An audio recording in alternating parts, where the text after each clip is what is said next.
Hi, can you hear me? Audio's fine, video's fine. My internet is a little bad today, so maybe I might switch off my video for the second half of the presentation. Just a few working from home jokes over that, throwback to the time where all of us work from home.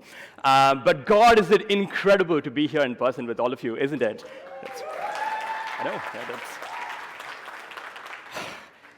you feel the energy in the room. You make it mandatory for everybody to be awake during your presentation because there's no switching off your videos. It's such a lovely feeling.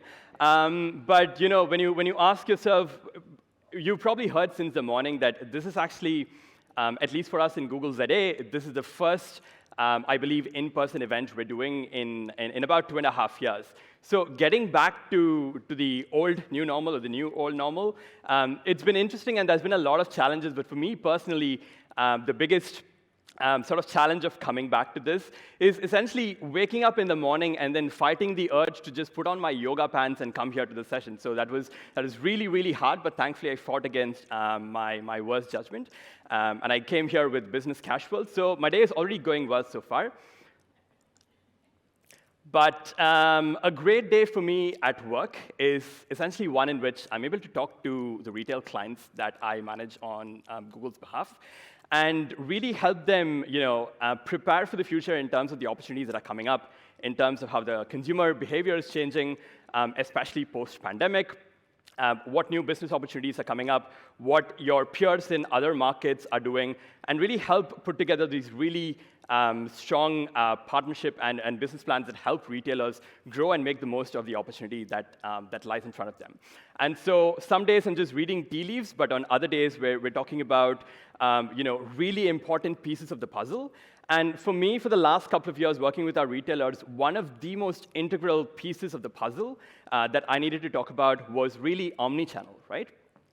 It's a buzzword in the industry, and as Lena has alluded to, it has been a buzzword for quite a while, but I feel that, especially with the pandemic, we've significantly accelerated where we've come. Now, for those of you who I haven't had the pleasure of meeting until now, my name is Pranav. Like I said, I work as a retail industry manager, and one of the last business trip that I took with Google was about 2.5 years ago, prior to this event, of course. And I'd taken a long-haul flight to fly from India to the UK, and I landed around 7 o'clock in the morning. I had a marketing event very similar to this that I needed to present at a couple of hours after I landed. But my luggage had a mind of its own, so my suitcase ended up somewhere else, and the airline really couldn't help me track where it ended up. To the best of my knowledge, it wanted to take a vacation while I was on work. So essentially, I landed in the UK, in the heart of London, wearing with nothing except the clothes on my back, right? And so, because it is pre-pandemic days, you can tell that it is completely socially unacceptable to turn up wearing yoga pants anywhere in public. And so, as a consequence, one of the things I needed to do was, within a couple of hours, I really needed to find a retailer that would give me everything that I needed to show up to this event, right? So as most of us right now who have the privilege of having access to smartphones and connectivity, what would most of us do in a situation like this, right? We would pick up our phones, and then we would look for retail outlets near us, right? So that's exactly what I did. I started by looking for things like, buy business casuals near me, buy smart casuals, and so on and so forth. And there were a few outlets that came up, and I tried to shortlist by location because I had a really narrow time window. And so I needed to go to a retail outlet and pick this up on my way to the event, which was now happening less than an hour and a half. So I shortlisted a few retailers, and then there was information such as business hours, and then I eventually ended up finding one which was exactly on my way to the destination where I was presenting at the event. So it helped me really minimize the amount of time that I needed to put into this. And the best part was they had click-and-collect services, so I was just able to pay online, go directly to the counter, pick up my order an hour later, and then go to the event. So all's well that ends well. I turned up at the event wearing clothes. It's always nice to turn up at a public event wearing clothes. It's better than the alternative. But the thing is, even though I never found my luggage, the good thing about it is that it's turned into this great anecdote of what the consumer experience is like when you're trying to navigate the online to offline space, right? Now, as individuals, all of us have been through this experience before. We know and understand almost intuitively, almost second nature, that this is what a typical consumer journey would look like. The challenge is, as business leaders and as marketing executives, it becomes incredibly difficult, and it still is, a global challenge. Being able to quantify what percentage of our consumers go through this journey, how exactly do they behave, and connecting the dots between a consumer who starts researching online and ultimately makes the purchase in store, right? Some of the largest consulting firms have done extensive studies on this, and they say that the true revenue performance of a retailer's online channel can be understated by over 100% if we're not able to connect the dots. So we do know that this is a global problem, but despite the fact that we haven't yet got there globally in the retail industry to completely close the gap on mapping online to offline, because we still intuitively understand what consumer behavior is like, it's helped us as retailers really capitalize on the opportunity to serve our consumers in the way we need them to. And one of the ways that has happened is with click and collect services, for example.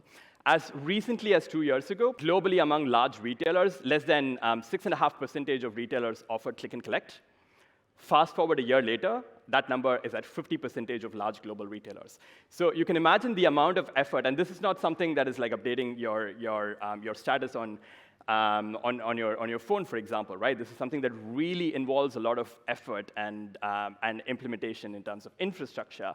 And all of this happened really fast because naturally it was accelerated by the pandemic. And so the first movers, the first retailers globally who did this, they had a competitive advantage, but that was way back in the beginning of 2021.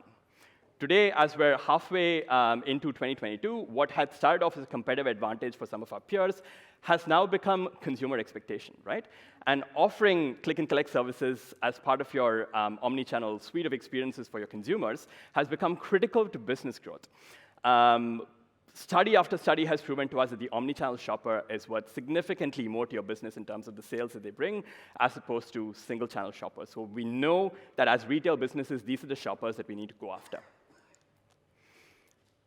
Now, again, if you think back to the example that I started off with as an anecdote, now again, I don't have a really strong categorical preference for one channel over the other, right? It's really a matter of circumstance.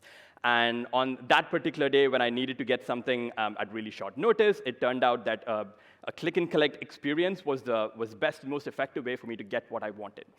And as it turns out, most consumers actually attest to the same thing, right? Over 3/4 of consumers actually say that they really have channel-agnostic sort of preferences, which means to say that they don't always shop online or they don't always shop online. It's really about what the circumstances dictate and the situations that they find themselves in. Now, this is an important insight because it informs how we as retailers think about offering shopping experiences for our consumers, because we now know that they are channel-agnostic. Now, based on research that Google has done in South Africa here locally, we know that this is a trend in terms of consumers preferring channel-agnostic sort of behaviors. It doesn't just happen in typically more online-centric verticals within retail, such as consumer electronics, home and garden, and fashion. It's actually starting to significantly increase even in spaces like food and groceries, for example, or beauty, right? Areas which have typically been a lot more offline-centric, at least insofar as our understanding of consumer behavior within that. We now see that consumers in these verticals categorically state that they don't have channel-specific preferences anymore. And as you've heard from some of our peers in our sister markets, such as Turkey and the Middle East and North Africa, businesses in these markets, or to put it in a different way, our retail clients, our counterparts in these markets are actually adapting to this trend because they want to meet the consumers and give them the experience that they want.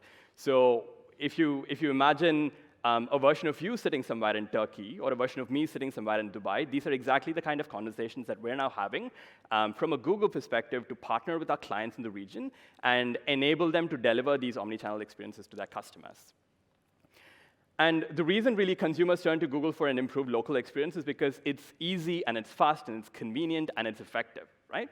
How do you normally search when you're looking for something around you? You look for things like near me, and you look for things like what's available in stock at a retail outlet near you. And these are exactly the kind of things that are intuitive that we put into search. And you can see that the trend across local searches like this has gone up significantly.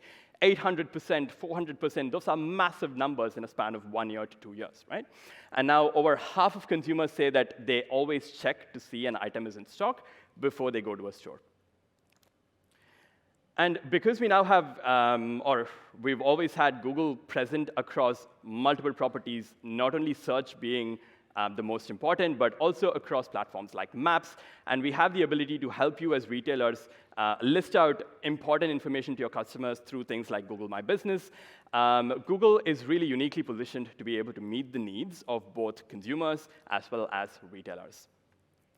Now, this is where all of you come in. We're hoping that all of you are able to really lead from the front and empower your organizations to bring about omnichannel transformation of your businesses, right?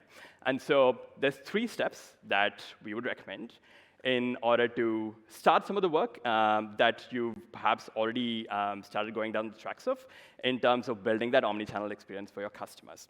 Now, the first one is to integrate measurement and infrastructure.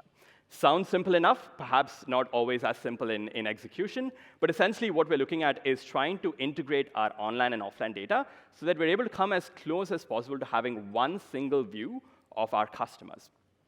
The second, of course, is enabling omnichannel shopping behavior, and this is where some of the advertising formats that we've invested in and built as Google are really going to empower you to deliver those experiences for customers.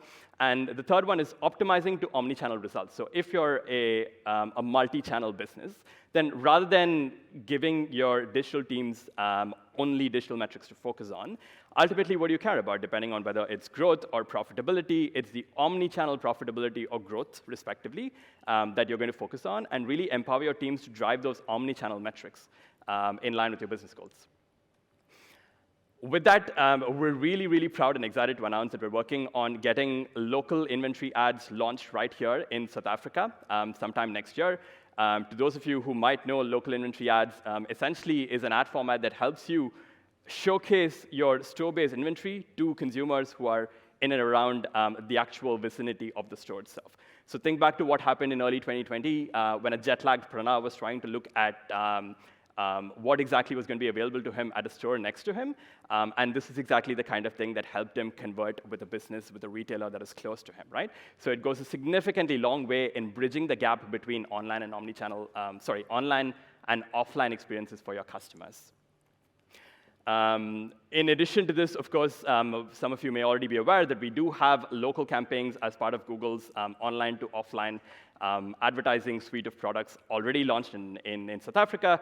So if you want to drive store sales or foot traffic to your business, then you can combine local campaigns and with the local inventory ads and the measurement of store visits that are going to be launched in the market, hopefully not too many months away, we're really going to be able to supercharge not only your marketing towards omnichannel metrics, but also really help you in measuring the impact of your online advertising on offline metrics that much better. So essentially, we're looking for everybody in this room to be heroes in terms of empowering your organization to really transform your business from an omnichannel perspective. And we as Google are here to empower you to empower your organizations as you go along that journey. Thank you very much, and have an amazing day.